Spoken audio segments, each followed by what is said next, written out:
김호중뿐만 아니라 모친도 문제가 있었네요. 김호중의 친어머니가 팬들에게 금품을 요구했다는 의혹이 제기됐었는데요.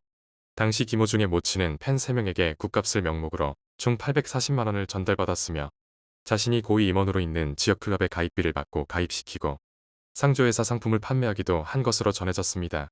이뿐 아니라 김호중이 출연했던 미스터트롯 결승 직전 김호중의 전 매니저에게 액바지 굿을 했다는 주장도 나왔었는데요.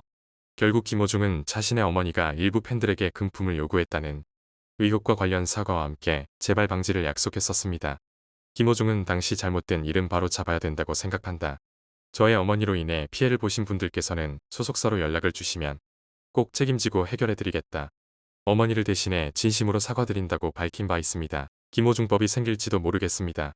검찰은 음주 교통사고를 낸 후 처벌을 피하기 위해 추가로 술을 마신 행위에 대해 형사처벌을 할 수 있는 새로운 규정을 만들어달라고 법무부에 건의했다고 하는데요. 이는 최근 김호중의 음주운전 뺑소니와 음주운전 바꿔치기 등에 대한 영향으로 해석되는 모습입니다. 입법권의 안에는 음주운전으로 교통사고를 일으켰다고 의심할 만한 사람이 음주운전이 발각될 것을 면할 목적으로 의도적으로 추가 음주를 할 경우 1년 이상 5년 이하의 징역 또는 2천만 원 이하의 벌금에 처한다는 내용입니다. 대검 관계자는 향후에도 수사 사례들을 검토해 사법 방해에 적극 대응할 수 있는 제도 개선 방안을 마련해 나갈 것이라고 밝힌 모습인데요. 대검에 따르면 이원석 검찰총장은 음주운전 후 운전자 바꿔치기 같은 사법 방해 행위에 대해서도 엄정 대응할 것을 전국 일선 검찰청에 지시했다고 합니다. 이에 따라 현재 김호중법까지 생길지 귀추가 주목되는 모습입니다. 현재 김호중은 음주운전 사실을 인정하며 수요일 내 경찰에 자진 출석하겠다는 입장을 밝혔는데요. 콘서트가 끝난 직후 음주 사실을 인정하며 경찰에 자진 출석하겠다고 밝혔지만 아직까지 김호중은 경찰서를 방문하진 않은 것으로 전해졌습니다. 특히 출석 시점에 대해 김호중 측과 경찰의 입장이 엇갈리고 있는데요. 김호중 측은 20일 출석할 예정이었으나 경찰 측 사정으로 연기되었다고 주장했고 경찰은 처음부터 출석 일정을 조율한 바 없다는 입장을 보이는 상황입니다. 감호중은 20일 재차 입장문을 내고 너무 힘들고 괴롭다. 공인으로서 그동안 행동이 후회스럽다고 심경을 밝혔는데요.